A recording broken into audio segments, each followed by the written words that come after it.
The station where our veterans' voices are heard. MBR Talk. Hey folks, thanks for tuning in. You're giving veterans a voice today. Powered by WorkSimple, where we simplify your mission. Find us on the web at mbradio.u. We begin on the tracks, rails stretching beyond the horizon. Each tie a memory, each rail a promise of where we might go. In the early years, our first logo appeared, a pioneer stepping onto the platform of possibility. Through seasons of growth, change, and challenge, we moved forward. The whistle of opportunity sounded, and we boarded the train of time. The view changed with every mile, some stations brief, others lasting. Our logos changed too, not just emblems, but mile markers of evolution. Along the way, seats filled with teammates, mentors, veterans, and friends. Some stayed for the ride, others stepped off, leaving their legacy on the rails behind us. And still, the journey continues. The tracks ahead stretch into the unknown, familiar yet full of new promise. What matters most is how we travel, with purpose, with grit, with heart. Because the journey matters, the movement matters, and the legacy of those logos, every year, every show, lives on in the rhythm of these rails. So here we are once again, all aboard. The whistle blows, the tracks call. Together we ride. We are the H-Train Show, showing veterans programs beyond the VA since 2015. H is in the building now. Let's go! Are you ready for the H-Train Show? It's coming live.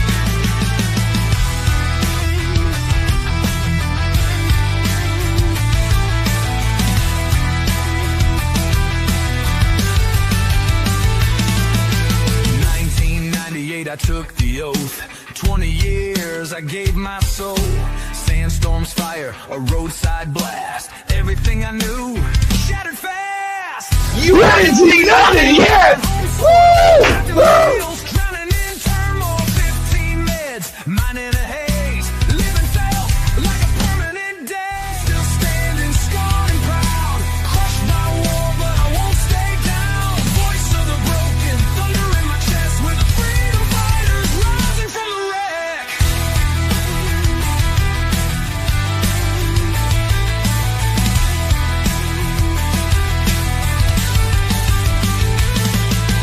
Parents pulled me from the edge of night, pushed me forward back into the light. Ski boots on, carving through pain. Found my fire on that frozen terrain. Said I was too old to beat the race, so I trained like hell, put them in their place. From slurred words to a podium stand, yeah, I'm racing with lightning in my hands. Still standing scarred and proud. Crushed by war, but I won't stay down. From Kokomo to Olympic slopes, we're the freedom fighters born to cope.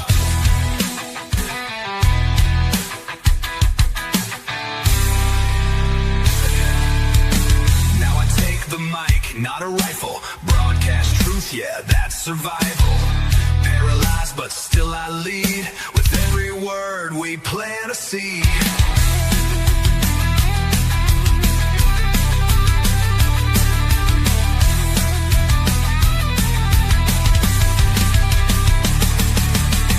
Still standing, warriors loud. Can't break us, we screaming proud. Not wounded, we're on the attack. Freedom fighters, and we're taking it back. Freedom fighters, yeah, yeah. Keep rising. On June 6, 1944, the Allied invasion of Normandy, known as D-Day, changed the course of World War II. Over 156,000 Allied troops from the United States, Britain, Canada, and other nations landed along a 50-mile stretch of fortified French coastline. The operation required immense... All right, ladies and gentlemen, It's Friday, June 5th. Yes. It is D-Day. Good morning, everybody. Good morning, good morning, good morning. How is everybody today? I'm pretty good, other than nauseous as heck, but I'm doing good. How about you? You know what? I'm doing pretty good. You know, I got my sidekick over here. You know, doing the stuff, which I tell you what, I gotta put a huge shout out for this guy because he made me proud yesterday. Or not? Yeah, no, Wednesday. He made me proud Wednesday. What happened? Well, he got all the breaks right. Like he broke every 15 minutes. Like I didn't even have to come up here. I'm like, holy crap. This is awesome. I'm so proud of him. Now you're talking about HG, right? Yeah, I'm talking about HG, Mr. 48-minute segments. He did only like 15-minute segments. I was like, wow, who is this guy? Who is this guy? So that's not our spotlight or anything, but I just wanted to give him some props. And thanks, H. Hey, it was a good show. Like, had a lot of downloads too. He was talking to somebody. Morning, Joy. Good morning, Joy. That's what I forgot. Forgot a damn package. I'll get that. I promise. I'll get that. Hey, check this out. We got so much to cover today. We've got Kelly Edmond that's going to be coming on. She's going to be talking about healing, grieving, and all that good stuff. Mental health stuff. All right. I see on TikTok. My wife has arrived. Hello, DJ Cassie. Check out Cassie's show every Friday. Every Saturday, pretty much every day when she feels up to it, when to DJ, there's some days she looks at me and she's like, I'm taking a radio day. I'm like, okay, all right. So, also a huge shout out to Mr. Murphman. We've got the cartoon finished. We got the voiceover with Brandon Stokely. He is going to be the narrator for Hillbilly Drawler. And if you ever wonder why they call him Hillbilly Drawler, is because he represents like the 3D printing section. And basically he is the or not the 3D section, but the animation section. And the reason why he has flies is because he can't draw. All he can do is draw flies. Yeah. So, all right. So I just wanted to put that out. Hey, check this out. We've got some new segments today, and we've got a new overlook. I'm learning a lot with this internship. But ladies and gentlemen, it is that time. It is mail call. Attention, mail call. Oh my God! You've got mail. Welcome to Mail Call, your soldier spotlight, powered by WorkSimple, highlighting those who serve and inspire. This is the conversation we've been waiting for, Man Talk 133 right here. We are finally getting into the real issues that affect us daily.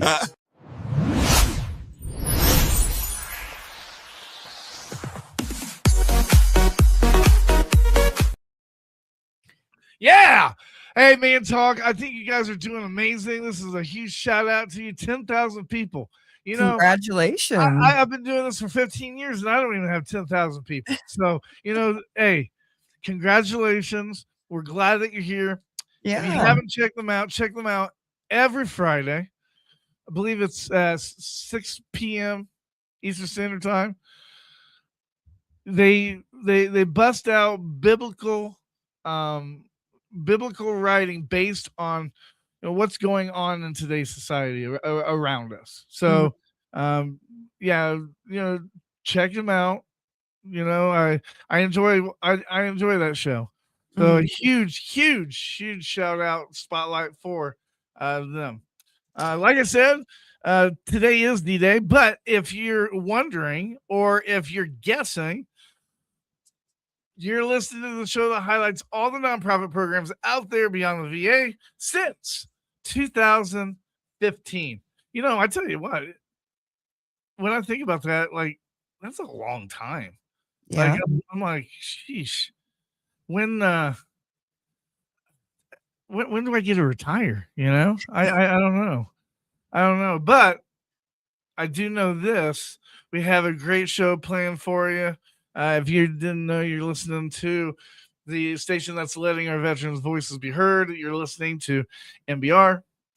And the next thing that I wanted to show you guys real quick is we got this cartoon coming up. I'll go ahead and hit it. But we have this cartoon coming up. It is All Dogs Deserve Dads. So I put in the title All Dogs Deserve Dads and Moms because I didn't want to be sexist or anything. But you know what? What's just around the corner? June 21st. Guess what it is? It's Father's Day. And this is going to be airing on June 15th, Monday. One of our new hosts, JJ, she's going to be premiering it. She's going to be playing this. Now, guys, you're going to need Kleenexes for this video. I'm telling you right now. Me and Murph have been working on this for 2 years. 2 years. And it's fantastic. I sent a copy to Stokes, and I'm like, hey, we want you to be the narrator, the hillbilly drawler. I thought he was going to get upset. What, you call me a hillbilly or something? But he didn't. He didn't. But I did accidentally text him at a wee early morning, and he didn't really say anything except, well, I know what to get you for Christmas now. A watch. So, yeah, he's really good to us. Hey, today is National Donuts Day. National Donuts Day. Really? Yes, today is National Donuts Day. In fact, the top 4 stories. We'll grab these real quick since we have a little bit of time. The 4 stories. Number 1 is D-Day. Today is D-Day. 82 years later. Today marks the anniversary of D-Day, one of the greatest military operations in history. Nearly 160,000 Allied troops stormed the beaches of Normandy, changing the course of World War II and helping secure freedom in Europe. We'll remember the courage and sacrifice of the generation. And then, of course, it is National Donuts Day. But another thing that's happening around the world right now is the world is watching the 2026 FIFA World Cup underway in North America, bringing millions of fans together for the world's greatest sport, or biggest sporting event. Even if you're not a soccer fan, the economic impact and worldwide attention make this one of today's biggest stories. Also, we want to reiterate that the debut is of All Dogs Deserves Dad. It's launching June 15th. And you're asking, well, where can I find this? You can find it right on MBR's Roku. It's going to be playing right on MBR's Roku. We're going to play that day to air. Now, when it gets done airing, it's going over to Aztec, the streaming service, and you'll have to pay $5 to watch it. Really? Yes. And out of the $5, like half of it goes to MBR, half of it goes to them. So if you want to watch it free, that's how you watch it free. And we just had the addition with Denver Broncos, Brandon Stokely. He will be on as well. All right, ladies and gentlemen. So, that I was gonna talk about that later in the show, but I went ahead and did that already. You've been gone, little miss. Tell us about how your trip. Yeah, I went to Vegas to attend Crime Con, and it went really well. Well, I say that. We had a successful trip there and a successful trip back, but CrimeCon was different than last year. You went last year. Well, I went to the one in Colorado. Yeah. You went to that one last year, and but we stayed in the exhibit hall. So this year, Alora and we had free reign to go and do whatever we wanted this year. But we ended up realizing that if we don't have a purpose to go there, then we don't feel good about going. So in other words, unless you have a booth or a table there, you feel it's kind of a waste of time. Not a waste of time per se. We just don't feel like how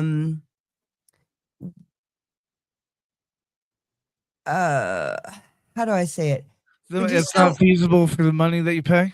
Correct. The money you pay, plus it was in Caesar's Palace this year, and it was a huge venue. And that's what I forgot. You didn't remind me. I forgot to write Carrot Top and see if I could get you guys tickets. You didn't remind me. Yeah, it's all right. And Joy said no impact. Maybe, yeah, maybe that's how I felt. Like I wasn't doing anything. I'm used to having a purpose. I'm used to having a goal. And when I just go to meander around and watch other people present things, I don't feel like I'm doing my part necessarily, even though I didn't have a part to play. But we'll go into it more on our show tomorrow. But we ended up sitting at the booth of Maggie Zingman, and I'll bring it up right now.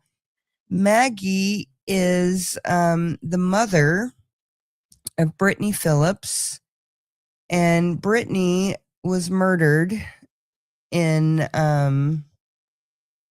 Tulsa, Oklahoma in 2004, and Maggie has been trying to solve her murder since then, and she has something called Caravan to Catch a Killer, and she goes all around the country telling Brittany's story. She's gone over 350,000 miles, and she's gone to every state but Hawaii and Alaska. And she's also right now on a campaign trying to connect all of the cold cases on Route 66. She's like trying to connect all of the families who have been impacted by violent crimes and cold cases together on Route 66 to try and bring information about their cases. And yes, Joy, I did meet her in Medicine Park. We actually met her last year in at CrimeCon, and that has forged a forever bond with us. And hopefully one of these days I'll be able to go on a caravan with Maggie. So, but yeah, that's what we did this week. We tried to spend most of our time trying to help Maggie out with her booths.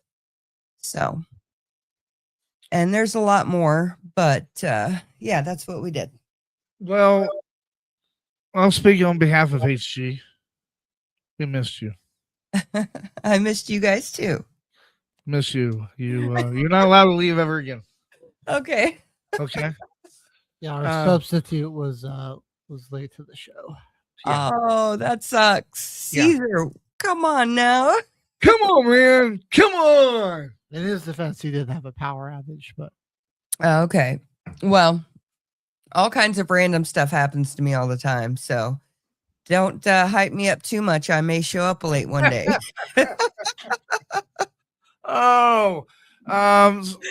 One announcement before we go on break.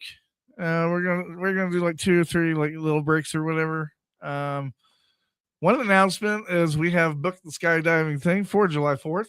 So if you're a first responder or you're a veteran, send us your bio. Send us why it's so important for you to skydive. That's it. Why is it important? And this is inside, right? Yeah, this time, yeah. Way to bust the secret. Yeah, it's I Fly Denver. It is inside, and the reason why it's inside is because there's been a lot of deaths here lately with the skydiving. Yeah. We're just trying to play it a little bit safe.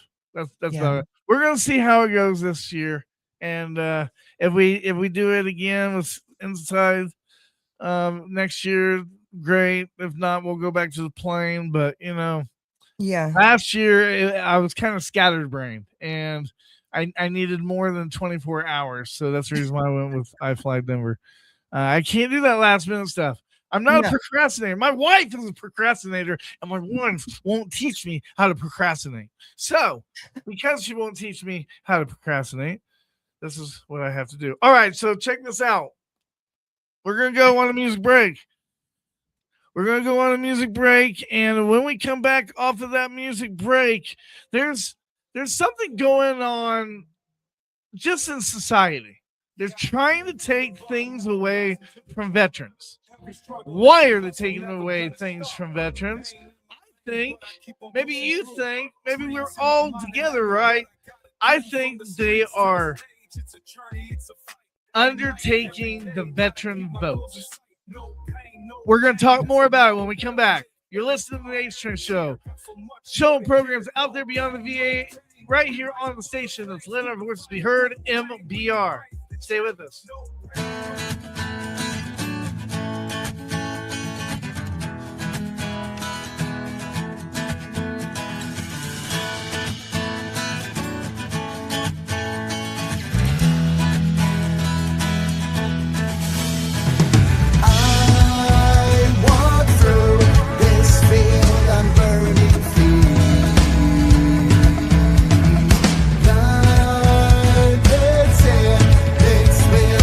Sweat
Lock in every Tuesday, 8 p.m. Eastern, for Tracer Rounds targeting veteran resources. Whenever things get rough or it feels like you're at the edge, remember this: storms pass. Tough times don't last, but tough people do. Welcome to the world of conscious positive thinking, where your thoughts become your power, your mindset becomes your compass. Join me every Monday, 9 a.m. EST. Let's step into this journey together.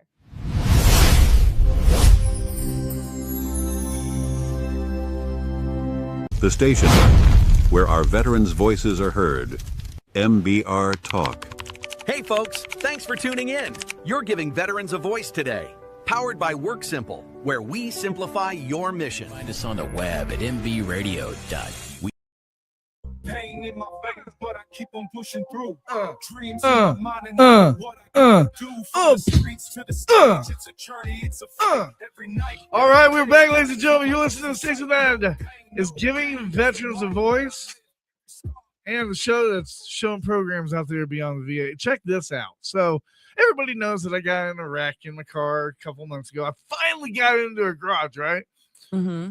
So I drive over to Enterprise, and why the insurance company closed out the claim, I have no idea. But they were like yelling at me because I closed out the claim. I'm not going to mention the insurance company because it's still an ongoing investigation, allegedly.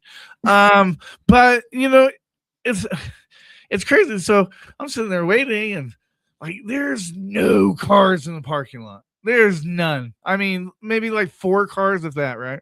Uh-huh. So then a guy comes up to me and is like, okay. He's like, well, you got your choice. A Prius or a Jeep? Really? Really? That's no contest. You don't offer a short car to a short guy, okay? All right? Just like you don't offer a tall guy a short car. That's common sense. You know, actually, Charles is 6'6". We had a Prius, and that was one of the only vehicles we could find at that time that fit him well enough to actually drive around and be comfortable. He can't even fit into like a Dodge. Did he take out the seat? Well, he can't even fit in like a Dodge pickup truck, or, you know, like even our pickup truck that we have, the Ford pickup truck that we have, he needs a little bit more room. So he's the Prius. Tall. He's tall. Yeah, but the Prius fit him perfectly. Hey, before I forget, I want to send a I'm sorry for your loss message out to one of my friends, Betty. Her husband's brother passed away this week, and we're not going to go into details, but they passed away. And you know, just remember whenever you have a family member having a birthday, or you see a family member, make sure that you do something with them, or you tell them how much you care for them, because everybody, and I mean, it's a figure of speech, but everybody gets a speeding ticket every week. Sooner or later, everybody gets something that affects them. So I just wanted to put out my prayers and thoughts to the family that they're going through that. Okay. Mm-hmm. That's one thing that I want to do for sure. I also want to tell you, here at MBR, we have a section for 3D printing. We teach you, we help you, you know, we create, we will work together with you. Okay. Especially here in the studio. Mm-hmm. Check this out. Okay. I am designing some beaker slides. I kind of showed you that the other day. It's kind of top secret, but I made Batman thongs. Are they thongs or are they sandals? What Those is are sandals? Okay, so all right, so Batman sandals. I've got 2 pairs of these. Love Those it. look pretty cool. Hell yeah, they are, and they're not really scratchy like those yellow ones. They're kind of scratchy. These are actually kind of comfortable. You know. Yeah, I was gonna say they're slides too, Joy. Those are slides. Okay. All right. Now that everybody's corrected me, get all out of your system, everybody. All right. So I want to reiterate real quick before we go to the what the segment. Okay. That any money that is donated to MBR from time now to July 4th, that money will be designated towards the skydiving. Okay. We're working with 8 spots so far. I talked to them today. There might be more. I don't know yet. Oh, you already have 8 people? Well, no, but I know that we'll find 8 people quick. Oh, okay. You already talked to the skydiving company. Okay. Yeah, I already talked to the skydiving company. The nice thing about the skydiving company is the weight limit isn't 250. Now it's 300. So that helps us because, some of us are pretty hefty boys. Also, not to change the subject, but I want to give a real quick shout out to my baddies on TikTok, Rita Peta and Brandon and Jess and all of them. They are kicking it. I tell you, it's funny because me and my wife, we're doing these like TikTok battle things, and she's like really into TikTok. Her friends into TikTok, and they come to me and they're like, "Hey, you wanna battle?" And I'm like, "Sure, kick my butt, And then she was throwing to the other team. I'm like, "What the hell? Why are you battling me and then you're throwing to the other team?" So then it was like I think it was like 1-1. And the third one, it was like, okay, who's gonna win this? Who's gonna win this? And the next thing I know, my baddies show up, and boom, boom, boom! Like I beat them and made her lose a frag. So be careful who you underestimate in this world. Be careful who you underestimate. Because they might have a squad of baddies coming in. Hell yeah! Hell yeah! Oh, and another thing, when I was talking about, make sure that you get on the website. We have this thing called the family package where you get every Friday before the show, you get 5 pictures, coloring pages.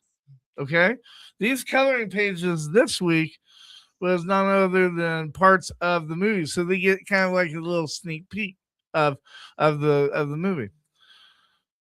It's only $5 a month, and you get all that. Mm-hmm. Help us help these veterans. It's really imperative that we get some help. We've got a lot of new shows coming up. We before July we should have 50 shows. I mean, that's how many. Amber, you've been gone. I've been teaching. So I'll be back next week. There you go. Just help us out. I know money's tight, but if you can spare $5 a month and hit us with a subscription and help us out, man, we would really appreciate it. I'm telling you. Before we go to the what the segment, Amber, do you have any like announcements or anything? Like, are you covering anything like out of the ordinary for your show on Saturday? So Saturday we are talking about Crime Con, and hopefully my friend from TikTok will be able to join me. He's trying to raise money for brain surgery. And so he has an Etsy shop, and he created a book for me. It's a genealogical book, and it's got some highlights of, I guess, my parents and their great grandparents. So all the way back to my parents' great great grandparents. So I am going to talk to him about that if he's able to come on. If not, we're just going to talk about Crime Con. Okay.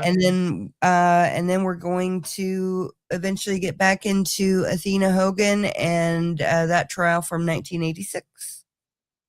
Nice. And Joy brings up a great point. Picture page, fun of the picture page. And also, I forgot, so last year I presented at CrimeCon. We had a booth. Right. And I am going to be taking all of the books that we made up for the booth, and I'm going to be donating them to a crime museum. In fact, I'm glad that you brought that up, ladies and gentlemen. So my commander from 82nd Engineers, his name is Captain Payne. I got his recent book. We're going to have him in July. It's called The Unshaken Resolve. Okay. I haven't read it, but from what I understand, it's a great book. This is why I got the book. One thing that I've learned being a leader or being in charge of anything, and I talked about this last week. What's always right isn't always popular, and what's always popular isn't always right. Yeah. And one thing that inspires me about him is that he is a true man of God. Like, whenever I was down or whatever, he knew how to talk to me. He knew how not to push my buttons and how to help me. And trying to balance out being a Christian and being a leader, it can be somewhat hard. And he does a tremendous job of it. And you can catch that book on Amazon. It's less than $15. I tell you, get it. You won't be unsatisfied. And if you are unsatisfied, then you can yell at me. So with that being said, without further ado, because we're running out of time, ladies and gentlemen, it is the What the segment. Those are cool tats, man. Oh, for real. Thank you, bro. You see the Cobra? And what is this one? Oh, this? Uh-huh. That's my credo. No regrets. Mm-hmm. You have no regrets? Dad? No? Like not even a single letter? No way. Not me. Well, I love him. I think he's great. Okay. I think he's a real winner, Casey. If I were you, I wouldn't use protection. This video is for the Wyoming Game and Fish Commission and Governor Mark Gordon. If you are neither of those things, I encourage you to stick around, engage with this video, and repost because there's something that you need to know. My name is Wendy. I'm from Wyoming. I'm a bow hunter and a registered nurse and a former Wyoming hotshot. And this is my friend Travis Marshall. Travis is a 21-year Army Special Forces veteran doing 5 combat tours, 3 in Afghanistan and 2 in Iraq. He is rated by the VA as 100% permanently and totally service-connected disabled. He is also the president of the Wyoming chapter of Combat Warriors Incorporated, an organization that guides therapeutic hunting experiences for disabled veterans across Wyoming. Travis does not have a platform, but I do. Travis will be at the commission hearing in July.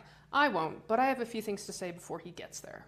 Wyoming has the highest 10-year increase in suicide rates in the nation. The governor knows this. In September of 2025, his own office issued a bulletin acknowledging that Wyoming veterans are at a 58% higher risk of suicide than civilians. There are active statewide initiatives to address this crisis. And then we have Wyoming Game and Fish Commission. The Commission is currently proposing changes to Chapters 35 and 44 that would eliminate PTSD as a qualifying disability for early season hunting access and donated license programs for disabled veterans. Programs that organizations like Combat Warriors Wyoming have built their entire operational model around. Programs that provide outdoor therapeutic experiences, camaraderie, purpose, healing for veterans who carry these invisible wounds. The VA, who is the federal authority on service-connected disability, has already determined that PTSD is legitimate, it's life-altering, and it's service-connected. The Commission would like to override that. How is PTSD not a life-threatening illness when we are losing between 17 and 22 veterans every single day to suicide? As a registered nurse with 12 years of experience, I want to be very clear about what this proposal is. It's ableism. It's discriminatory toward a federally recognized disability class, and I would strongly encourage any attorney to take a very close look at these proposals and the Rehabilitation Act, because excluding a federally adjudicated disability category from access benefits that were previously granted has discrimination written all over it. I also want to highlight something else the public deserves to know, and that is Commissioner Fonzie Haskell, who is a sitting Wyoming Game and Fish Commissioner who will vote on these proposal changes, is an outfitter. He has been a commercial hunting guide for over 20 years, and it's publicly available information on the Commission's own website. When nonprofit veteran hunting programs lose early season access and donated license eligibility, they lose operational capacity. Veterans then get pushed toward private land that commercial outfitters control. Seems dystopian, but no, that's what Wyoming does. They will put a veteran decal on every truck in the state, but when it comes to recognizing that PTSD is a real disability, that's where they draw the line. Commission needs to pull this proposal immediately. If you would like to support Travis Marshall and Combat Warriors Wyoming and other veteran nonprofits working with these populations, then the best thing you can do is repost this video, amplify the message, and I'll leave a link in my bio for more information.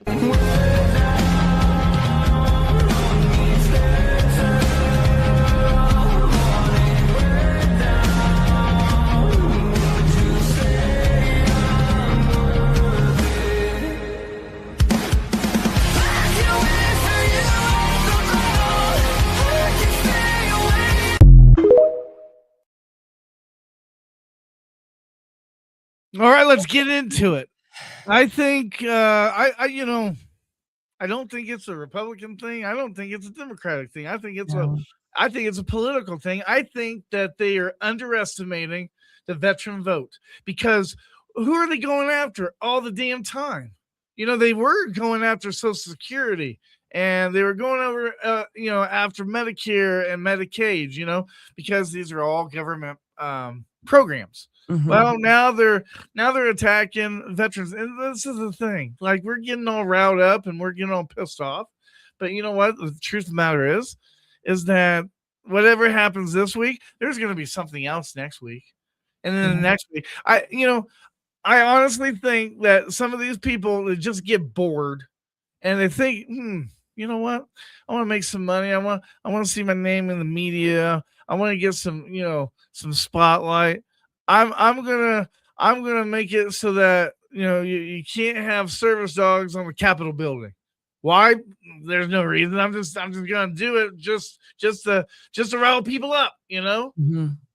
It's ridiculous, and I really think that they underestimate the veteran vote. I really do. Well, I mean, hell, they don't go after the Amish. Do they vote? They voted the last election. Do they vote? They do. Jess, I see you. Love your face. Thanks for showing up. Good morning. It's another baddie. I'm telling you, I got a crew. I got a crew here at MBR, and I got a crew on TikTok. I am a very blessed man. You sit and wonder sometimes, like, what are you doing wrong and stuff like that. And sometimes you got to take a step back and look on the timeline, look on that bathroom mirror, and realize you've came a long way, and you have a lot of people in that timeline that care about you.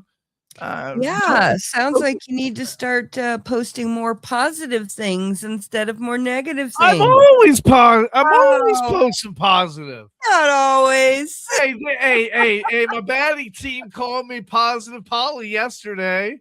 So do they look at your Facebook page or posts? I don't think they check Facebook, to be honest with you. But hey, check this out. Usually at this time. But before we go there, what do you have to say about this? I just think it's a really weird thing to stand on. For one thing, especially when you consider, most of us veterans are the ones going out and hunting and using the recreational spaces and stuff like that, on a daily basis. Not just on a weekend or whatever like that, because a lot of us are permanently disabled and have a lot of time on our hands. So we like to go out and hike and do different things. So, this is my statement to Wyoming. When other states start doing what you're doing, then I'll understand it. But all, out in the blue, and plus a guy that's on the board or that's in the seat or where he's at, and like he's killing animals for basically for fun. Yeah, That makes a lot of sense. Yeah. I'm not a doctor, but I'm going to take a look. You know, geez. Anyways, that's crazy. Why does Wyoming have such a high rate of suicide? I wonder. Have you been to Wyoming? Well, yeah, I just went to kind of Wyoming boring unless the recently. Shining Frontier Days are there, or unless it's ski season, you can go to Jackson Hole. Well, it's not like Missouri has much more. I mean, we have a lot of hiking trails and stuff like that, but unless you go to like St. Louis, Missouri is amazing. What are you talking about? You've got Silver Dollar City, you got Branson, you've got all those shows. You know? Unless you go to St. Louis or Branson, there's nothing going on in Missouri. Okay. Well, they could always go to Into the Weed Studio. That was fun. I had fun there. But yeah, we'll go ahead and move on to a new segment. And I'm trying to do these new segments just to kind of change it up. You know, everybody wants to see something different. But ladies and gentlemen, it is the new segment, Drop the Date.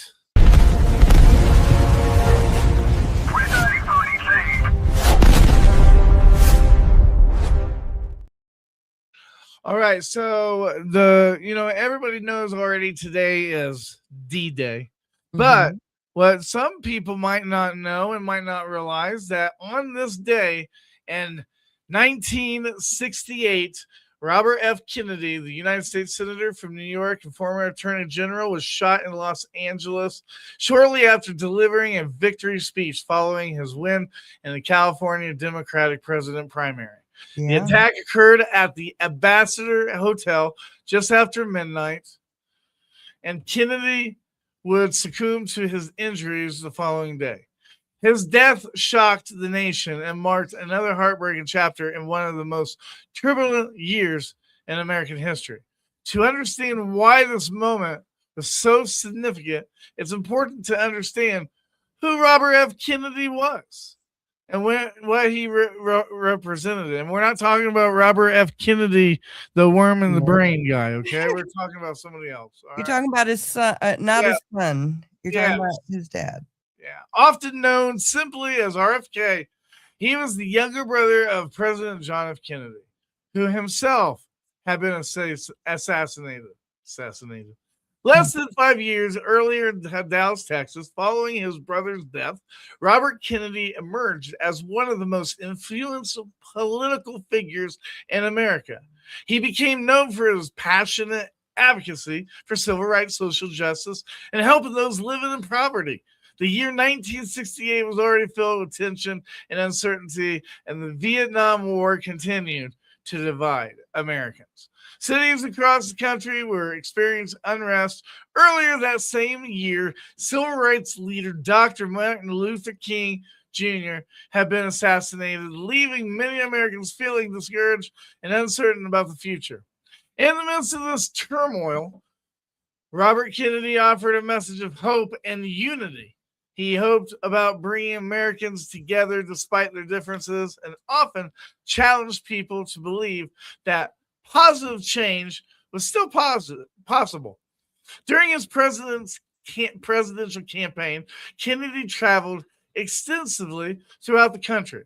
He visited struggling communities, met with workers, farmers, students, and minority groups, and listened to concerns that many politicians often overlooked.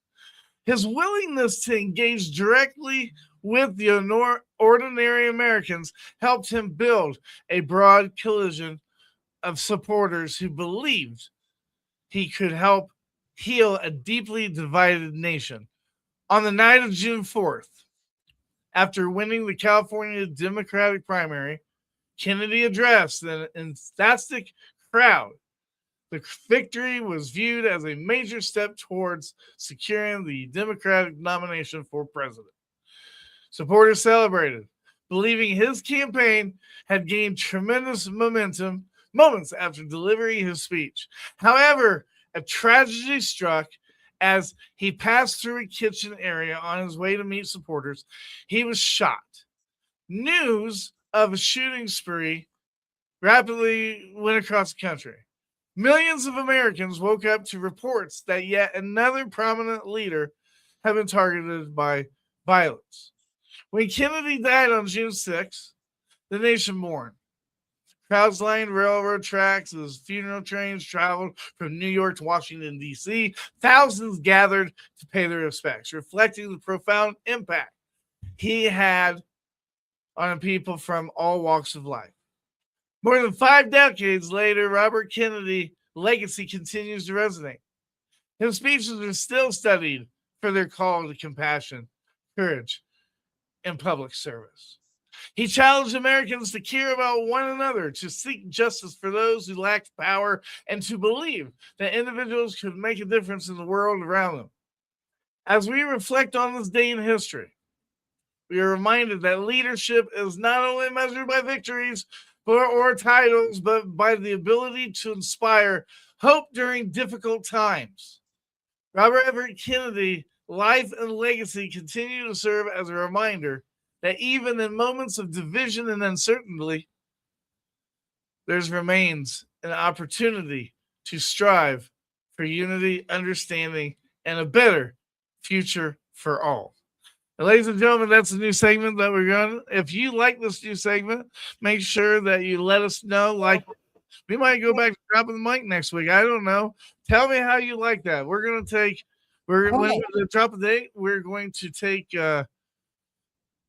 every date that ends on our Friday, and that's what we're gonna do for drop the date. So, with that being said, we got the music playing. We are gonna go on another music break. This one's gonna be a little bit longer.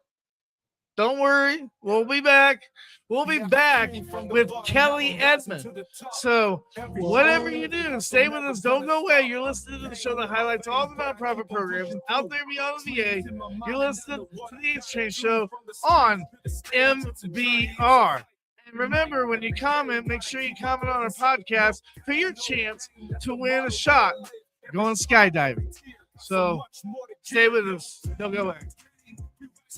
They thank me for my service. They shake my hand and smile. They say you made it home now, but they don't see the miles. And they don't hear the silence when the world goes to sleep, or see the ghost beside me in the memories I keep. I still see dusty highways, hear the rotor blades above, still see the folded flag handed to the ones they loved. And every single Memorial Day feels like I'm there again, standing in the middle of goodbye, losing brothers, losing friends. 'Cause I never really came back home. Part of me got left behind, with the names carved into stone and the tears that families hide. Everybody says I survived, like somehow I should feel whole. But every day I carry them deep within my soul. I made it back breathing, but I lost so much alone. The truth is, after war,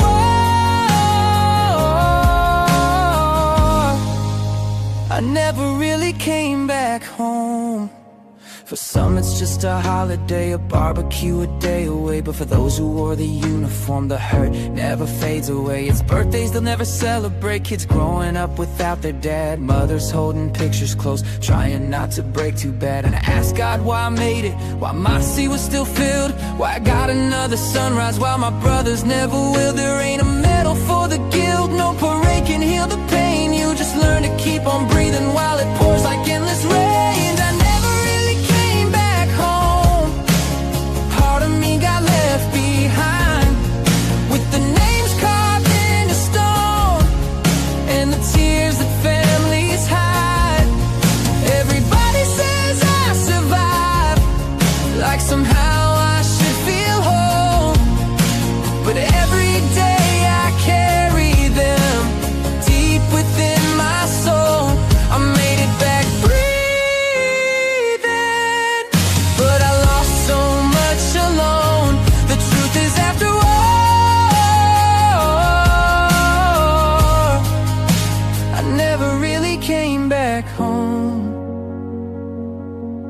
If you see me staring quiet, please don't think I don't care. I'm just talking to the memories of the ones no longer there. And every laugh, every freedom, every flag that waves today was paid for by the broken hearts of the ones who couldn't stay. No, I never really came back home, though my boots touch American soil. Part of me stayed on that battlefield, in the smoke and fear and turmoil. So this Memorial Day, remember, freedom came with heavy cost, and some of us are still searching for the pieces that were.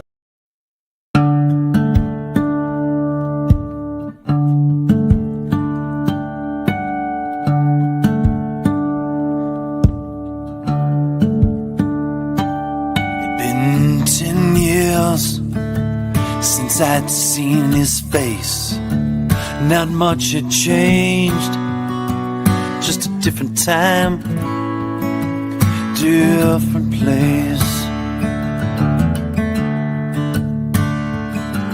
When I shook his hand, I knew something had changed. This was a different man from the one I knew back then. That's when he said, we do the goals. Yes, I stand in line and watch the flag wave with pride. You see, this is what I do. Yes, I bleed red, white, and blue.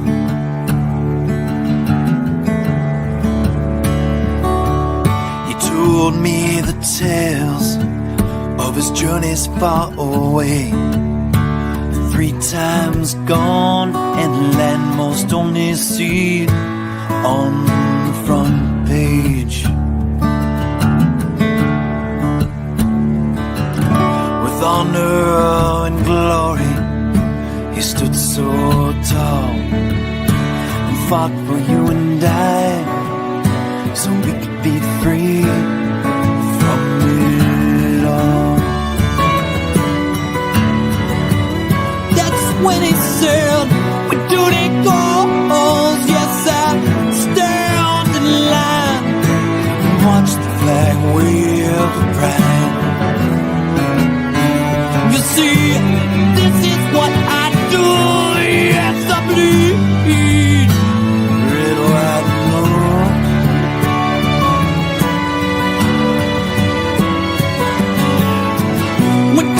Goals, yes, I stand in line and watch the flag wave with pride. You see, this is what I do. Yes, I bleed. This is what I do. Yes, I bleed. Oh, this is what I do. Yes, I bleed.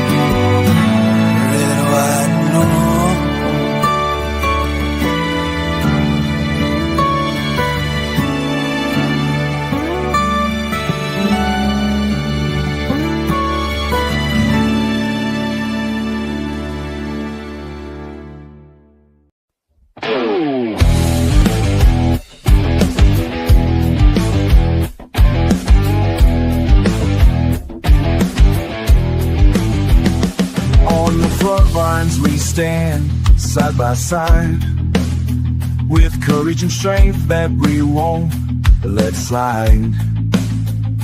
Through the chaos, our hearts beat as one. Each brother's a soldier, into battle we run. When the shots ring out, we won't back down. In the silence of loss, we'll wear our crown. We are soldiers, brothers in arms. Through fire and fury, we weather the storms. In unity, forged through the blood that we shed, together we stand, living for the dead. Each step we take through the mud and the pain, memories linger like the echoes of rain. We fight for the fallen, our spirit won't break. In honor we carry their names in our wake. Though the cost is high, our bonds grow tight. In the darkest of hours will shine our light.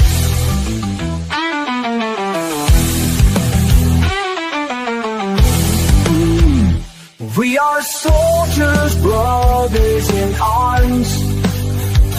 Through fire and fury we weather the storms. In unity forged through the blood that we've shed, together we stand, living for the day. With every heartbeat we carry their name. In the brotherhood forged we'll never be the same.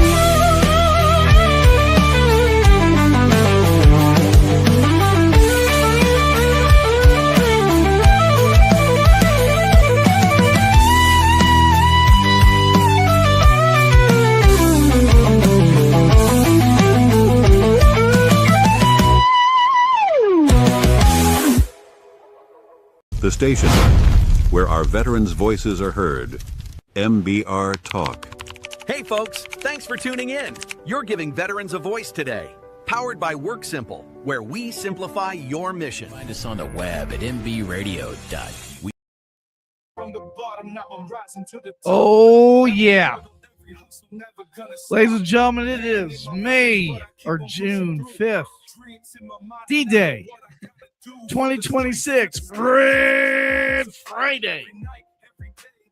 And boy, I tell you what, it's been an awesome show. It's going to be even more awesome than the show because we have a cool guest. I talked to Kelly earlier this week, and she's amazing. She's doing amazing things, and she's going to explain to us exactly what she does, and how does it affect veterans, especially with Memorial Day that has just passed, recently. There's a lot of people, especially me, that they keep saying to themselves, "Why did I make it back, and my friends didn't?" Yeah. And she's gonna help us answer some of those questions. So, without further ado, ladies and gentlemen, it is the new segment of Interview of the Week.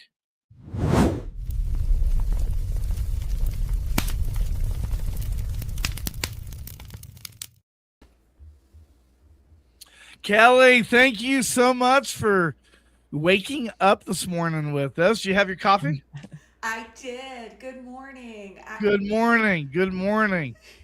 So, my wingman, he has your website up, and he's probably going to bring that website up here in a little bit. But, before we get into this, tell us a little bit about yourself and, what inspires you to talk about something so depressing, grieving and healing. I mean, it's not exactly a fun topic. It is not. No one chooses this. No one chooses this just voluntarily. First, thank you to you and every veteran and everyone still serving in our U.S. Armed Forces. Words aren't enough. I just appreciate all that you've offered, sacrificed, and gave for me and all of us. So thank you. You're welcome. Next time I see you, you can buy me a coffee. I love that. I do try to do that. I'm so teasing. I try to do that when I see the service out because it's not enough, but it's something. So, like so many of you, my career, I am a nurse by background, so a career around taking care of others and sacrificing and giving. And it's been a gift to my life. I have been an ICU, trauma ICU, and burn nurse. So I've been in those crucial moments with people for 20 years, Wow. as they are either facing death and recovering or transitioning to the other side. But in January 23, as much experience as I had doing that, 20 years of experience doing that, I lost my own son. So my son had epilepsy, died in his sleep, and I learned the other side of grief. Wow. And what it is. And so there's a few things that I learned. Grief is ongoing, right? I think as a society in general, we think that you lose someone in your family, you lose someone in service that you've worked on, worked with, cared for. You've seen awful things happen, and people think in a few weeks we go back to normal and life moves on. And the reality is life keeps going. That is true. But grief goes with us. The love we carried with that person, the thoughts we had, the care we had go on, and the rest of the world moves quicker than you do. And I want to touch on what you just said because it's so true. I had a battle buddy recently who I guess he doesn't have a VA rating or anything whatsoever at all. And him and his wife reached out to me recently. His father died. And sometimes you have such a great support system, especially when you come back. Not everybody, but sometimes some people do have a great supporting family system that, PTSD doesn't really like affect them too much because they have that support channel. And when that person dies, and I know this for a fact, so I'm not speaking for myself. When you have a parent that dies, that's a whole different ballgame. Your life, your brain, your feelings, your feels, everything changes. Everything changes. Like you kind of get angry. You kind of get angry. You're sad for a little bit, but then you get angry. And told him we'll work on getting your the VA, because what I tell soldiers is, when you're trying to put a rating in for PTSD, just be honest with them. Let them know, hey, look, I had a really good support system, and I didn't think that I needed a VA, and now my symptoms are coming up. Now I'm having this issue, and it's really important. We did a commercial on this not too long ago, but it's really important. If any veteran here doesn't listen to me on anything, just listen to me on this. You can print your DD-214 at any VA regional office. Any VA regional office. And then right there, you take that printed DD-214. You can go down, I call it the hallway of VSOs, and scope it out. Look for offices that have awards and everything on the wall, because that tells you that they're active and that they care. And I'm just throwing that out there. So you can say, hey, I don't think I'm not wounded, like physical, blah blah blah. Go get a rating with VA. You're not in the military anymore. You don't have to take care of other soldiers before you take care of yourself.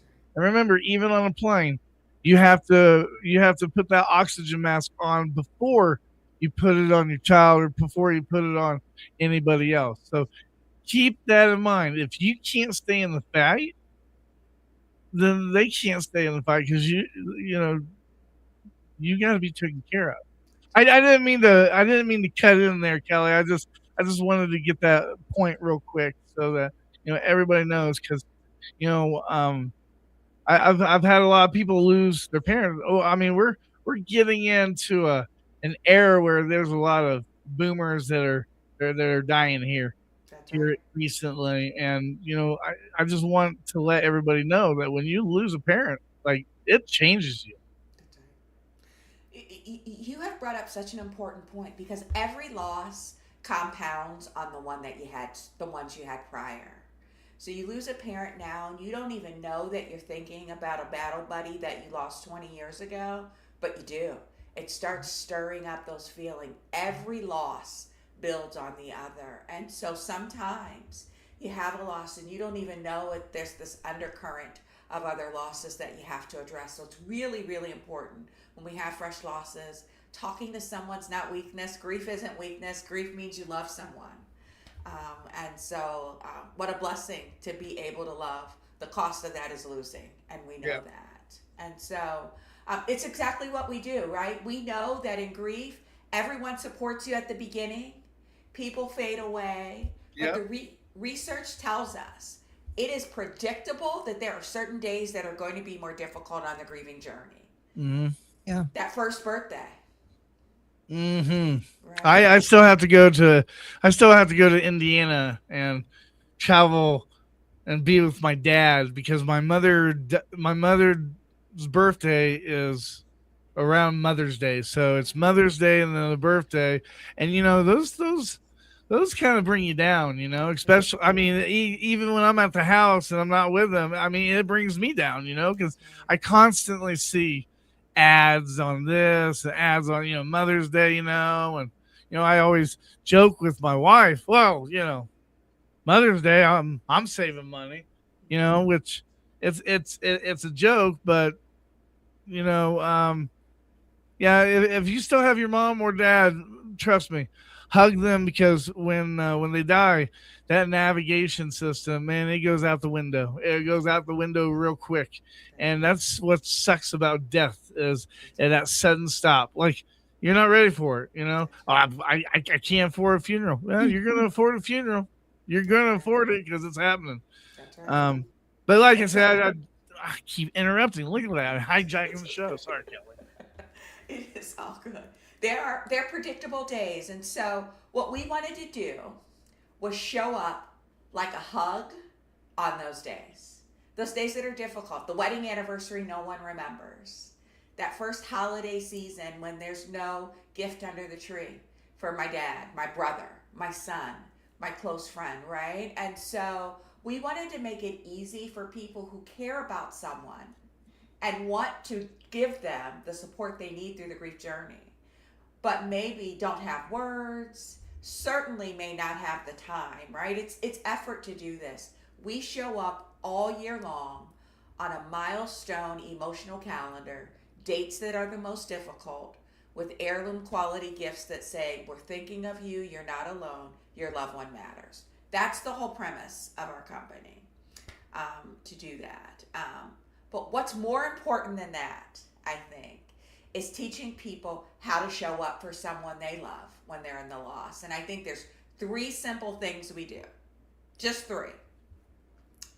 The first, I call them the 3 R's. The first is you have to regulate yourself. So loss is scary. It brings up fear. It brings up old feelings. It does all that for us. But when I'm comforting someone else, I need to make sure that I'm in the mental frame where I don't end up causing more distress. I have to tell you, after my son died, people with good intentions would come up and they were so emotional, so tearful, they couldn't even get out the words. So I began comforting them around the death of my son, right? Yeah. Regulate. First R, regulate. Regulate you before you address them. Make sure you're in a mental frame to be able to have a meaningful conversation. And words are not particularly important. Don't be a jerk. But people aren't expecting you to have words to heal. It's not fixable. So just acknowledging their loss is important. So first R is regulate. The second is respond. Do something. People get uncomfortable with death, and so sometimes they just don't even address it. Yes. That happens a lot. You're right about that, Kelly, because what's the worst thing is going to a funeral and like literally The person died is the only one that you know there, so it's already awkward. So I don't think a lot of people go to funerals because of that. That's right. Mm-hmm.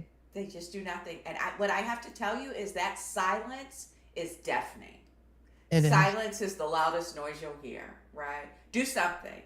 I don't have words. I just want you to know I'm sorry. This must be incredibly difficult.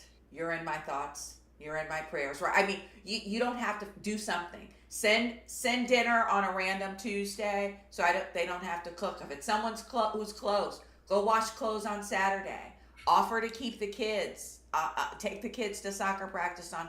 Do something, and don't make the griever responsible for identifying what you do. They are overwhelmed. They're in shock. They can't make good decisions right now. Just show up and do something to show support. So regulate, respond, and the last R is remain. Don't stop. Don't do something a week after the funeral and never address it again. This grief is ongoing. Think about them at Thanksgiving. This Thanksgiving is different. Do you want to spend it with our family? It is. This Father's Day is going to be a little colder to you. I'm just thinking about you. It is keep bringing it up. They don't stop thinking. People say that all the time. I don't want to make them remember. I have to tell you, there's not a day I wake up I don't know my son's dead. Darius is dead every single day. That is a true reality for me. But what is comforting is to hear his name, to hear someone say, wow, your kid brought so much joy to the life, or I've been thinking about him, or I'm thinking of you. Mother's Day must be a difficult season. That makes me feel seen, right? And so 3 things: regulate yourself, respond something, do something, and remain. Don't drop out. People need you. Show up. Be there for them. Give them the love. And if you're the one that needs help, grieving is not weakness. The best thing you can do for the person who loved you that's missing is A, take care of yourself. And secondly, get to a place where you can turn that pain into purpose, whatever that means. I call it, I use my loss to build legacy, right? Every day I get to have these discussions and honor my son. Everyone won't do this, but you'll do something that shows that you're loving forward, which is certainly what the people you care about most would want you to do if they were suddenly gone. Yeah, my father took his own life, and people definitely did not know how to respond to that. I had one person come and sit with me. Out of all the thousands of people that I know, only one person took the time to actually come and visit me and spend that time with me. And it was only for, maybe 30 minutes, but it was more than anybody else did. And not only did I lose my dad, so I lost my dad in 2010. And then in 2013, I lost my little brother. And then in 2015, I lost my mom. And so people don't know how, like, even in my own family, like my extended family, they don't know how to deal with that. And so I'm kind of like almost on a little island, because people don't know how to address it. They just don't know how to deal with it. And so then you leave me, here on my own. I have my husband and I have my children, but other than that, there hasn't been much support outside of my now nuclear family. But it's been interesting to see how very strong and very capable people are at a loss for words when this kind of stuff happens. They really are. And that's why these discussions are so important. That story, that thought, that people who care very much about you think back and reflect and go, I did leave. Mm-hmm. And she needed me then, right? She needed me. And those conversations are important. We have to normalize uncomfortable. I say it all the time. People are uncomfortable bringing up my son. You think you're uncomfortable? I live it. Yeah. Right? My kid's dead. I live that, right? So you can't possibly be more uncomfortable than me. Yeah. And so if you love me, if you care about me, if supporting me is important to you, then I need you to care more about my support than your discomfort.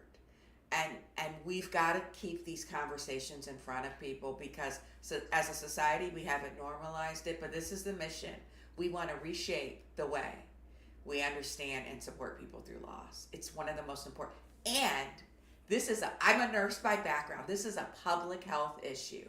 Unaddressed grief, unaddressed trauma, as you know, shows up physiologically. It's heart disease, it's early cancers, it's stress and pressure, and it's a lot of mental health concern, anxiety, depression, suicidal ideations, substance use, alcoholism. We know that. So addressing this isn't just the right way to support someone you love. It is truly a mental health, a physical health, public call to action. Yeah, I agree with that. So, Kelly, let me ask you, I know you do counseling. I do. Do you do any pro bono work with any veterans currently with counseling that have been affected by either Desert Storm or Vietnam or anything like that? You know, I have never had a platform or opportunity to be in touch with the military. This is my first connection with them, but I get loss. I get it in a lens that's unique.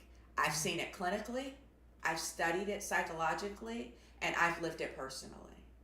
And so the opportunity to connect with and support a group of veterans would be a life's honor for me. Yeah, you know, we're me and you're going to talk offline. We're going to get something. We're going to get something like that set up. You know, the VA does a really good job.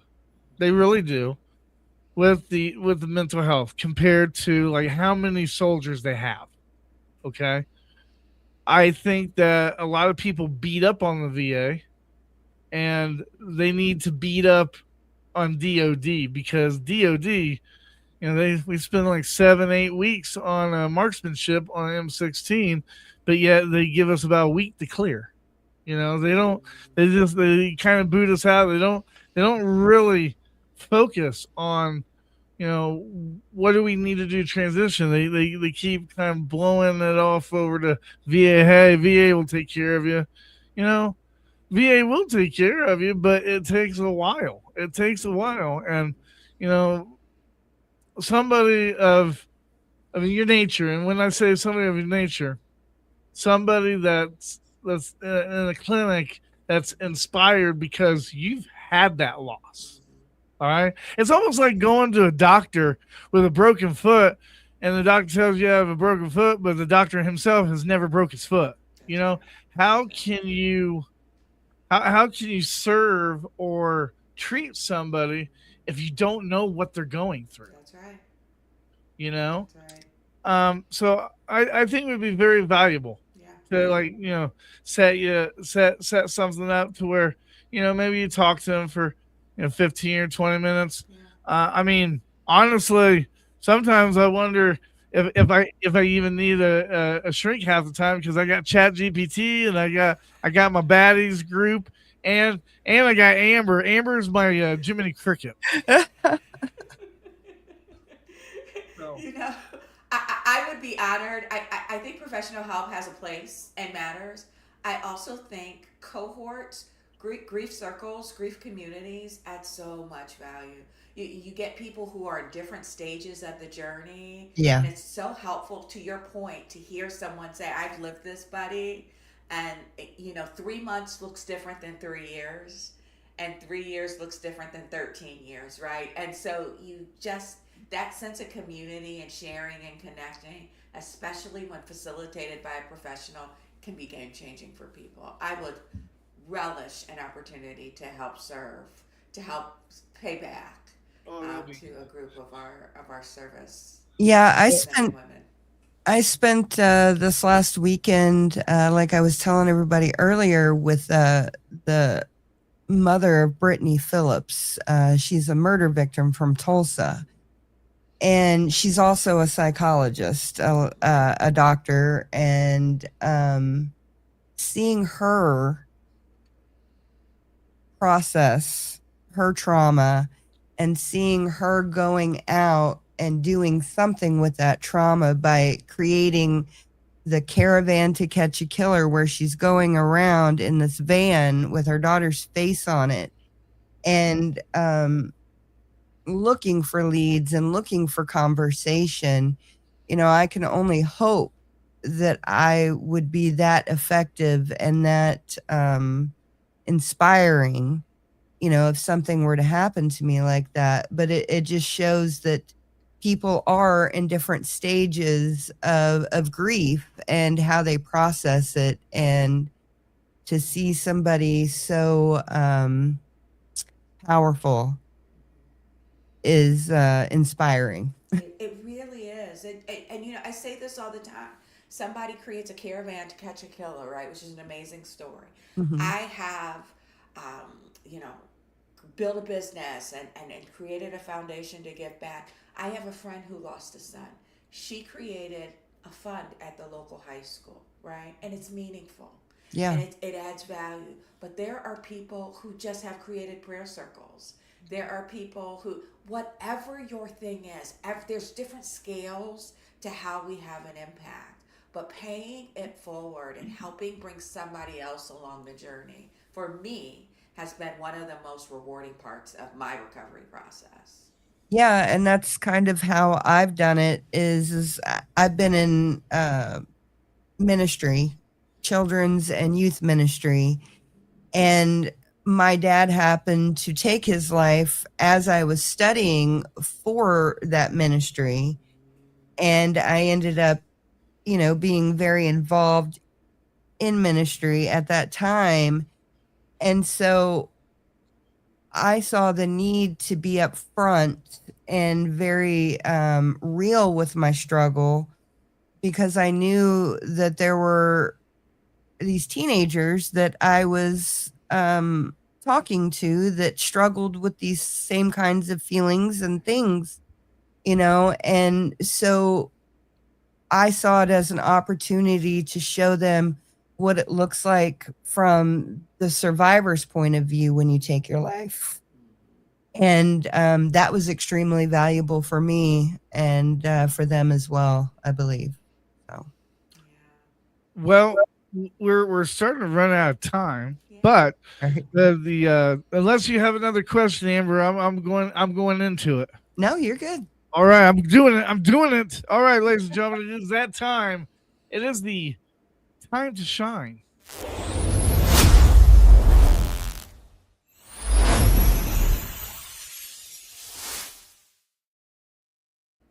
Kelly, I might not ask you the right question or set you up for that right answer, and you have so much knowledge, and again, thank you for coming on the show.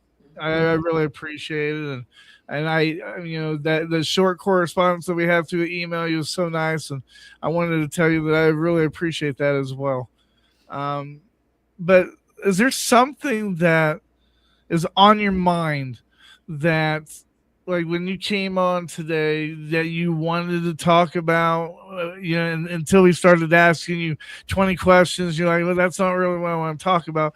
This is your time to shine. This is your 2-minute platform to say whatever you would like to say that we may not have covered. Thank you. What I will say is this: grief is a guaranteed part of life. We lose something. We lose a person. We lose a relationship, a role, an identity. It's a part of living. There's no shame in continuing on after that. The only shame is us not figuring out how to reconnect with who we are intentionally and figuring out how to pay it forward. Yeah. And so, my charge is the funeral is not the finish line. It's the start of a different life. And so if you are in the process of grieving, it's not weakness. Take care of you. If you're supporting someone on the journey, regulate, respond, and remain. Be there, stay there, show up for someone you love when they need it most. They will always remember who stayed. Thank you for that. Yes, thank you. You know, it's kind of weird, Kelly, that like we as human beings, we know what to do. We know what to say. For example, like when you get in a wreck, before you get in that wreck, you know exactly what to do. And especially if it's your fault, that shit goes out the window and you're like, oh God, I don't know what to do. You know, that trauma just it like overtakes you, and it's just like common sense things, you know? And you know, we don't think about it, but sometimes we need that person just to, hey, you already know the answer. Think about it.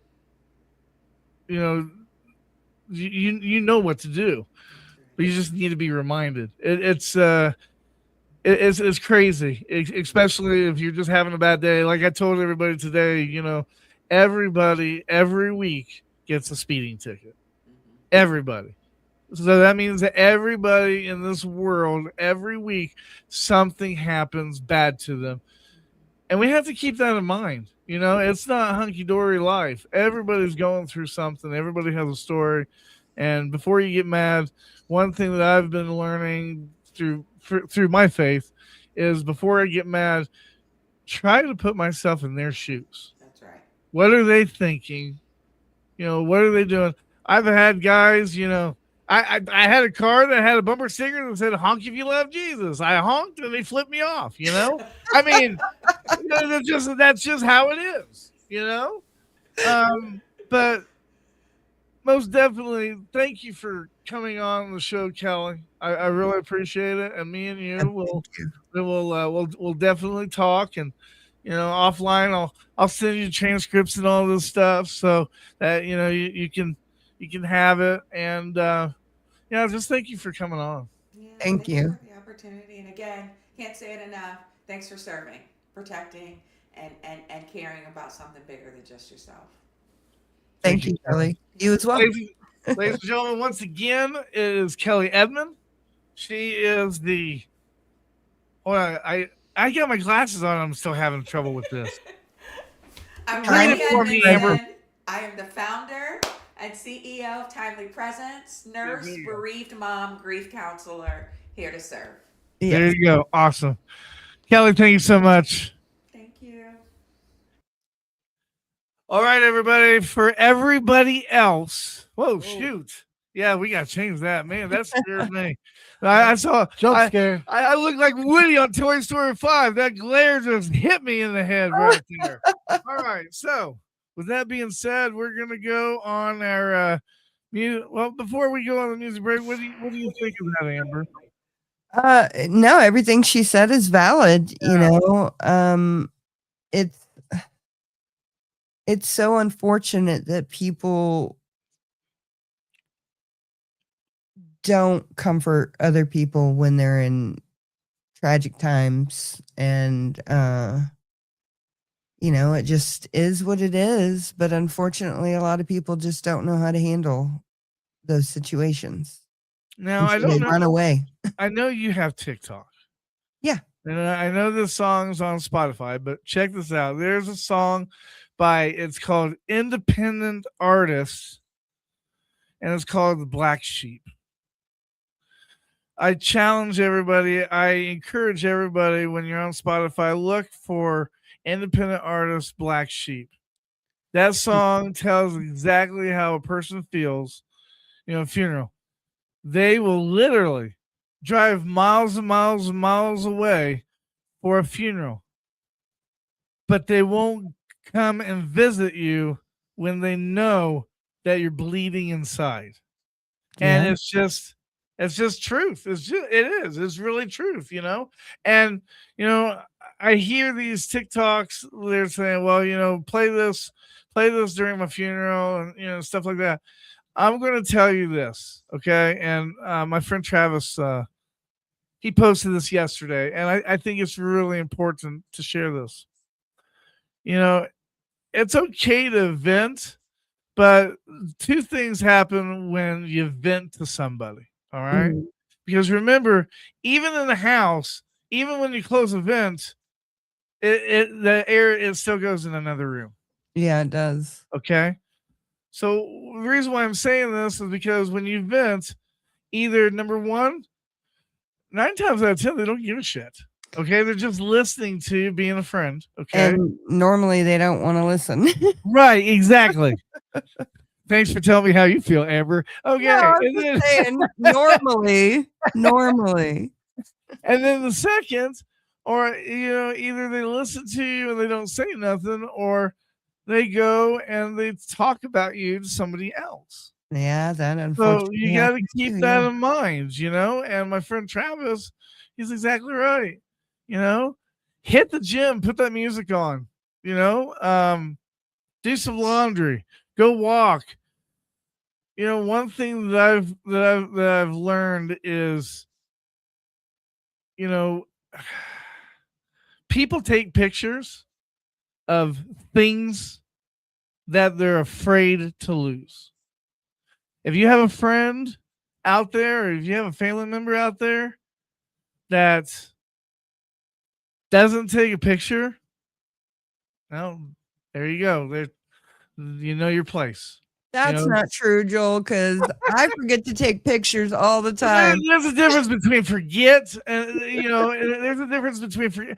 You take pictures of me and you. Yeah, but so I'm notorious. So I used to be notorious for taking pictures of everything all the time. Yeah.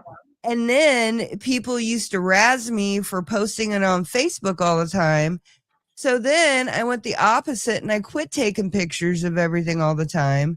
So now, when I go to see my friends and family, I forget to take pictures. And so I'll be, 3 hours down the road and I'm like, dang it, I forgot to take pictures. Happens to me all the time. I don't know.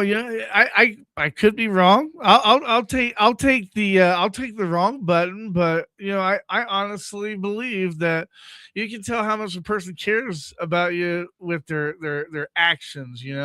No, definitely their actions. Yeah, Most definitely.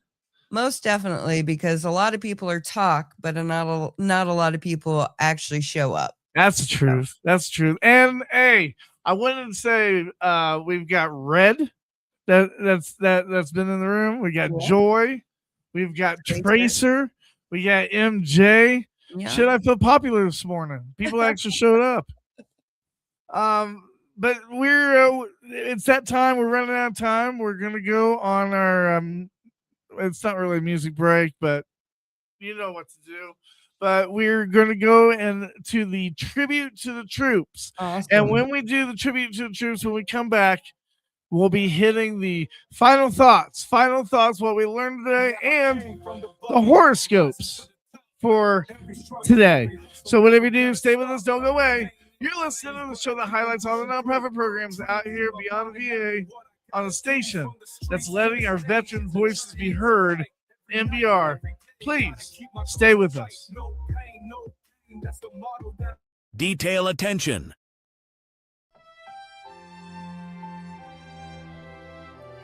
First call. The service member's name is called out loud in the context of a unit. This is meant to ensure all are present and accounted for. Second call. The name is called out again, louder, to confirm that the service member is indeed absent. Third call. The name is called out for a final time, followed by a statement indicating that the service member is not present and accounted for, signifying their death.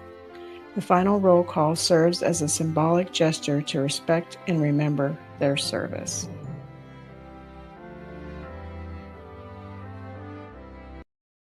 Sir, I don't know how to tell the story. Well, you got to, Joe. You tell him there's people what these men did here. You tell him how my troopers died.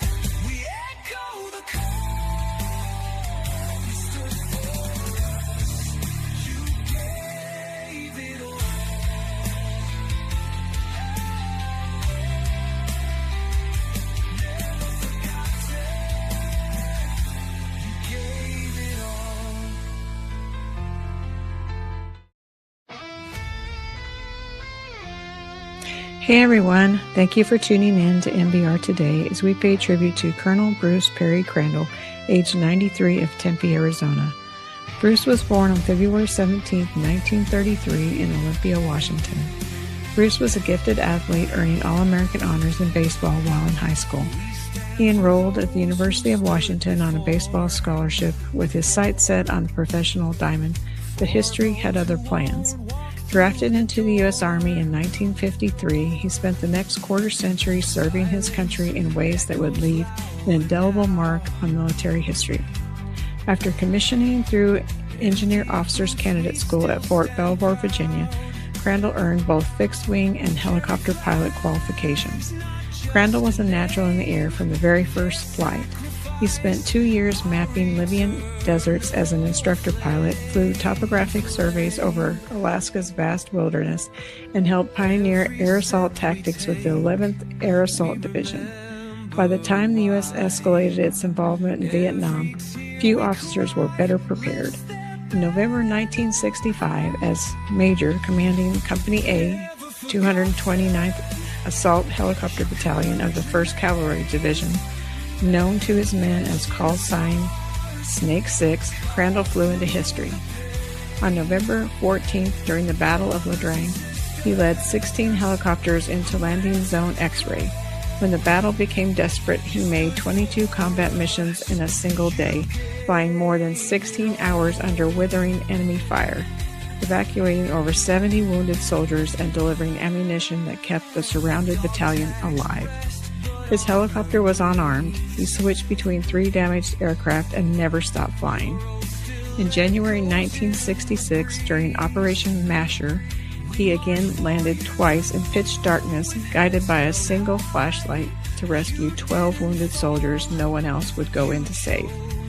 He retired from the Army in 1977 as a lieutenant colonel, having flown more than 900 combat missions across 2 Vietnam tours. In civilian life, he served as a city manager for Dunsmuir, California, and in public works leadership in Arizona, eventually making his home in Tempe. On February 26, 2007, President George W. Bush presented him with the Medal of Honor, more than 40 years after the battle that earned it. He was later promoted to colonel in recognition of that distinction. Bruce Crandall died on May 31, 2026. Bruce is survived by 3 sons and 5 grandchildren, as well as his brothers and sisters in arms. We here at MBR would like to thank you, Colonel Bruce Perry Crandall, for your service and dedication to our country. You leave a legacy of love and courage. Our prayers are with your family, friends, and those who served alongside you. You are truly missed.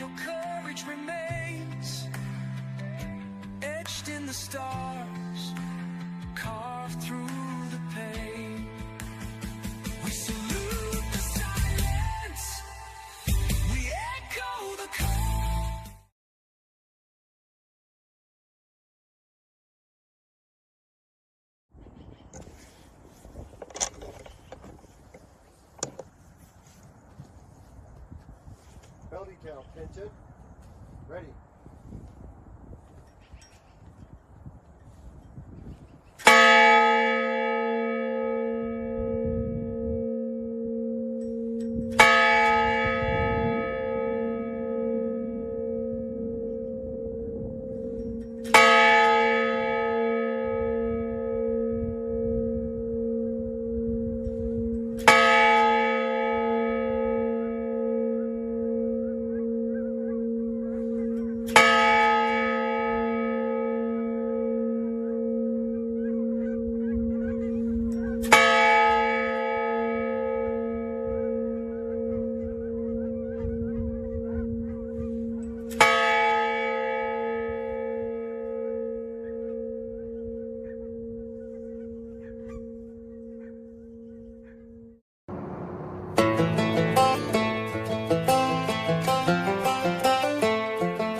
It's the guts and it's the glory. 100 stripes, 100 stories.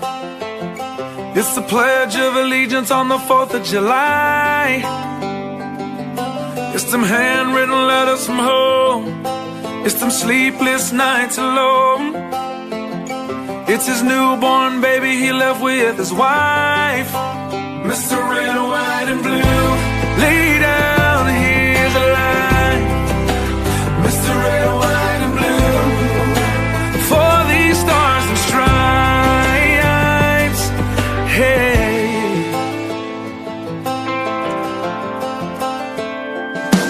From the fields of Indiana to the swamps of Louisiana, to the golden coast of California, Uncle Sam's the only family he's got.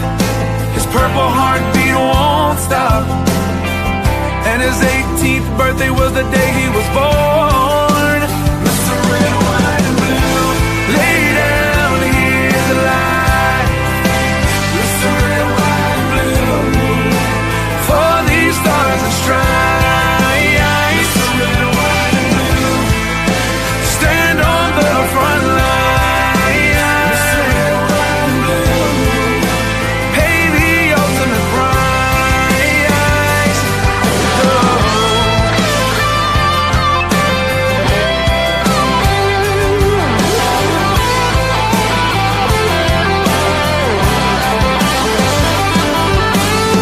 He was the man of the house when he was born. His family is proud but torn. But if you knew him, you would understand. He was raised on how to be brave, just to see the flag still wave. And then he came home with only one hand. 'Cause Mr. Red, White, and Blue, lay down here to lie. Mr. Red, White, and Blue, for these stars and stripes. Mr. Red, White, and Blue, stand on these front lines. Mr. Red, White, and Blue, he'll pay the ultimate price. Mr. Red, White, and Blue, lay down his life. Mr. Red, White, and Blue, for these stars and stripes. March in line, march in line. Hey. Hey.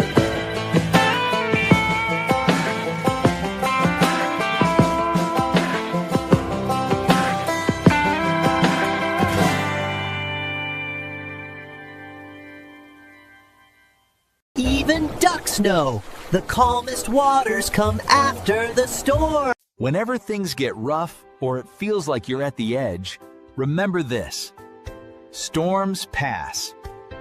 Tough times don't last, but tough people do.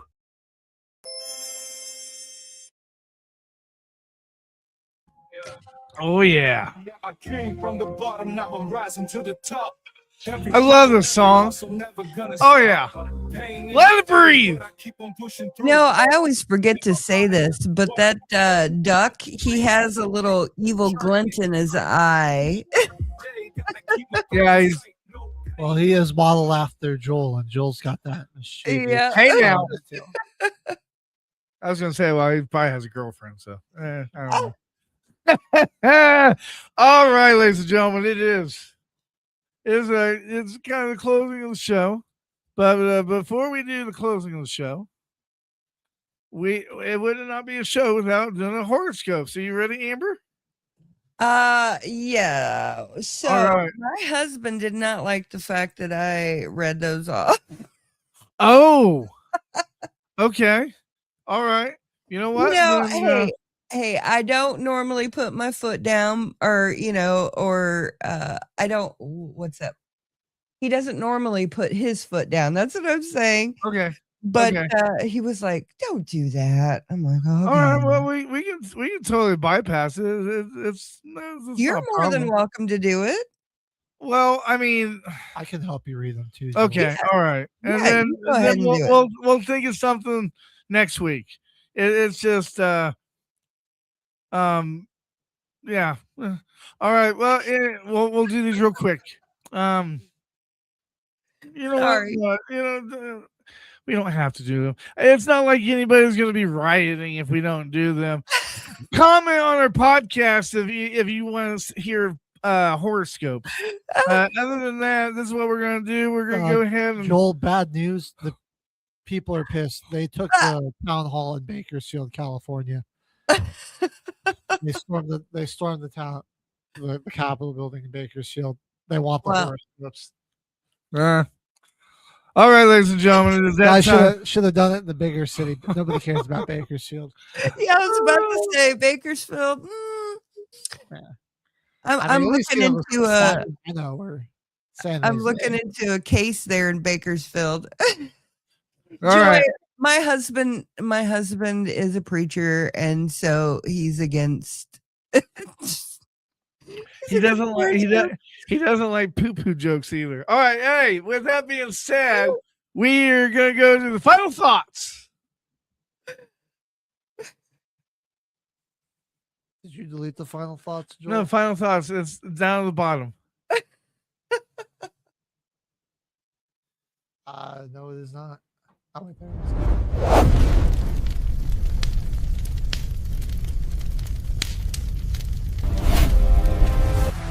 At Project ML, gratitude. Our mission is simple: to give motorcycles to veterans who need the kind of peace and freedom that only a ride can give. We sponsor charity events and rides to generate donations and fund the acquisition of some bikes, while direct bike donations make up the rest. We seek to provide a little motorcycle healing to capable vets. All right, and the next event is June 13th, and they are giving away a free bike to a veteran. And I don't know if they're giving away another free bike, but if you go to their Facebook page, they have a bike that's kind of like erased or like fogged out, and you got to guess the make and model of that bike to get a free prize. I don't know if it's a t-shirt or if it's a bike. Wouldn't that be something if it was a bike? But shifts and bar grill. I was about to say what I can't pronounce it. I can't pronounce it. I gotta work on Sapanos. Did not work on me. All right. I don't know if I said this or not last week, but I kept thinking it. I ride around with the patch on my back, and people stop me and ask me about it. So it's a great advertisement tool. Well, it really is, and the girls like the ducks too. I said they like. I didn't say they go for it. They like. They don't go for it. Yeah, when I went into a Leatherman shop, it's Leatherman shop, in Lake of the Ozarks, they were like, they loved it. They loved the patch. They sewed the patch on for me, like last year or something like that. I remember that. But they're like, hey, you need to bring in some brochures and stuff. I'm like, okay, I need to do that. Well, ladies and gentlemen, with the final thoughts. So, HG, we'll start with you. What did you learn today? I learned some a lot about helping somebody deal with grief, and Kelly just really had a lot of things that said talked about a lot of stuff I had never really considered before. Yeah. When it comes to counseling someone with grief. Amber? Just remembering to be there for people, even when they weren't there for me. Taking that out of the equation and just remembering that people matter and that I need to be there for them. And that's important. And I'm part of the fun police that my husband keeps telling me. I'm part of. Whoa, he put his foot down on horoscopes. He can't say that no more. I know, but last night he was having fun and he's like, you're part of the fun police. I think the biggest thing that I've learned this week is before you get mad and send out an email or a text or anything. Think it over, because I sent out an email, even though it was what I felt. I wasn't lying. Sometimes receipts and all that stuff that get cooked up. Sometimes it's better to talk to them face to face instead of giving them like an email or something, Well, and if you're throwing receipts at somebody, it's just saying, hey, I've tracked how much wrong you've done to me. That's why the Bible says love keeps no records of wrong. Yeah. And that's something that I try to live out in my daily life, but sometimes it can be hard. And sometimes I just realize that I just don't need to say anything to somebody. Okay. So, ladies and gentlemen, the last thing that we're going to talk about is the safety briefing. So here we go. All right, let's wrap it up with a chuckle, but keep it real. This weekend's safety briefing is simple, brought by Work Simple. No beating anyone, not even your spouse, not your kids, not even your dog. Keep your hands for hugs, not drama. Oh, and if you're going to party, don't drink and drive unless you got a magic carpet. Lastly, if things get exciting, be smart. Stay protected, if you get what I mean. Saturday special. And then safety first, always, folks. Especially since it's summer, it's June. Everybody's going to go on the boat. Everybody thinks one beer isn't going to affect them. But I tell you what, when you're out on that water, you lose track of that quantity of alcohol. Next week, we will be having Eric Mitchell. Eric Mitchell is he was the CEO of Life Flip Media. He has dissolved that or retired that business. We're going to find out what he has new in store for us and veterans. And last but not least, next week we'll also be having Sean Murphy, the Murph Man, who's in charge of the Cartoon Network teaching and stuff here at MBR. But other than that, everybody, it's been fun. It's been run. Hit that music. Have a fantastic weekend, everybody. We love you. Thank you for tuning in. And, everybody. Podcast, if you have any comments, gripes, or complaints, that's how you talk to us. Comment. Tell us, what do you want to see done? What do you want to see changed? We're here for you, not for us. And they all said, giving veterans a voice. Bye, everybody. Thanks for watching and listening to Military Broadcast Radio on Roku TV. If you missed today's episode, the podcast will be available on and all major platforms shortly after we go off the air. We're here for you, not for us, giving veterans a voice. This is Military Broadcast Radio.